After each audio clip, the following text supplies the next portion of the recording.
when we worship Allah through the Tawheed al-Asma wa Sifat, we do so insisting that we do not give human beings Allah's names and attributes.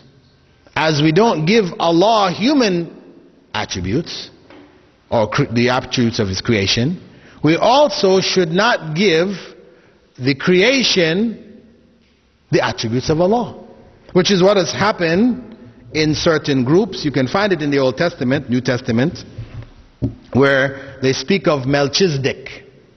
Melchizedek is described as being without father or mother or genealogy. He has neither beginning of days nor end of life. This is one without beginning or end.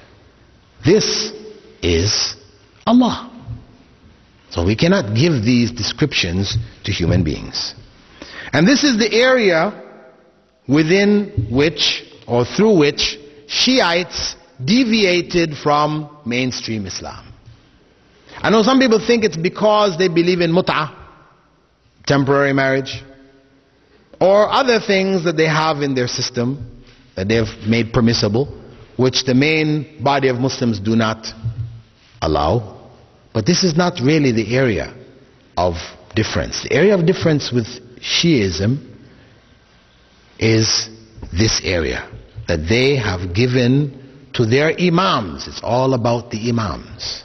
That's why for them belief in the imams is one of the pillars of faith for them.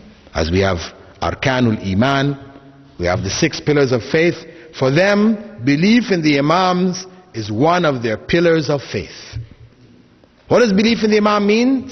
It means that they believe that the imams, these 12 individuals, not including Khomeini, they talk about Imam Khomeini, they don't mean this.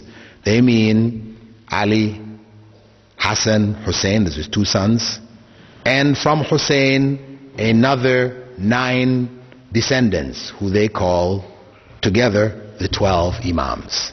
Now, what are the qualities of the 12 imams? First, among those which are the qualities belonging to Allah, is that they are absolutely infallible. They cannot commit error, not even error of thought, not even to think wrong, a mistake, accidentally, deliberately, inwardly, outwardly, no way. No, some people, if you mention this to Shia, they may say, no, we don't believe that. No, we don't believe that.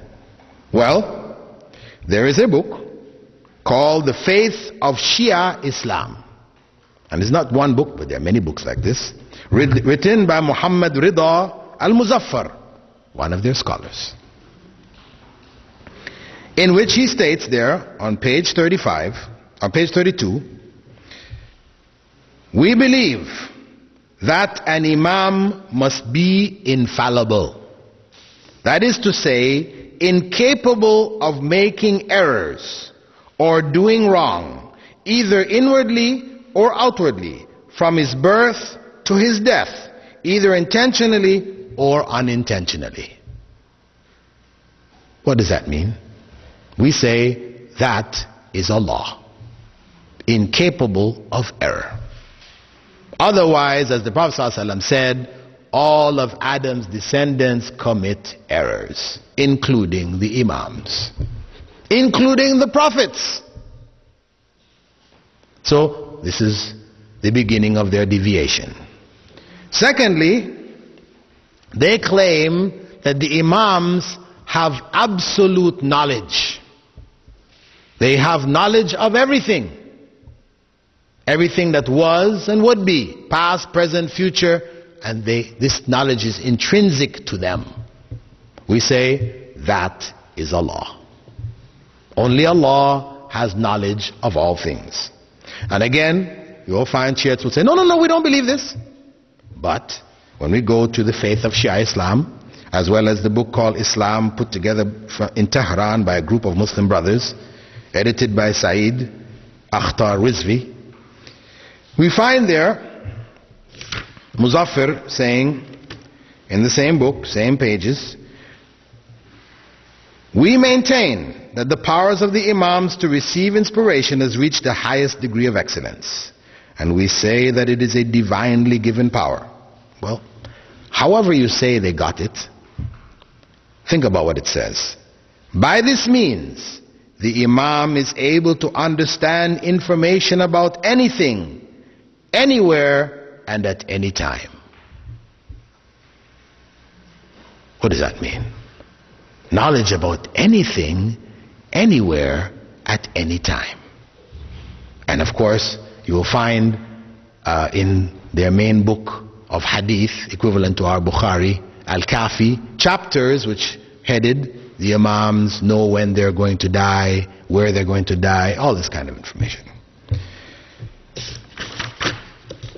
The third major point is what they refer to as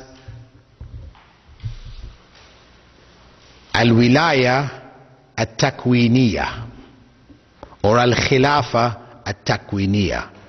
We call it the creational caliphate. What this refers to? What does this refer to? As Imam Khomeini said in his book called Al-Hukuma Al-Islamiyya on page 52, certainly the Imam has a dignified station, a lofty rank, a creational caliphate, and sovereignty and mastery over all atoms of creation. Sovereignty and mastery over all atoms of creation. This is the statement. This is in their books. And this is it's not obscure books by obscure, because of course you can pick up, if you talk about mainstream Islam, you can find some obscure books with all kinds of nonsense in there, right? And they say, well, we don't really believe this. This is some obscure individual. We're talking about Imam Khomeini, the leader recognized by the main body of Shiites of the world, the Ithna Ashriyas of Iran and Iraq, as being their modern leader, source of knowledge, Ayatullah, right? So that's their belief, and this is where they have deviated.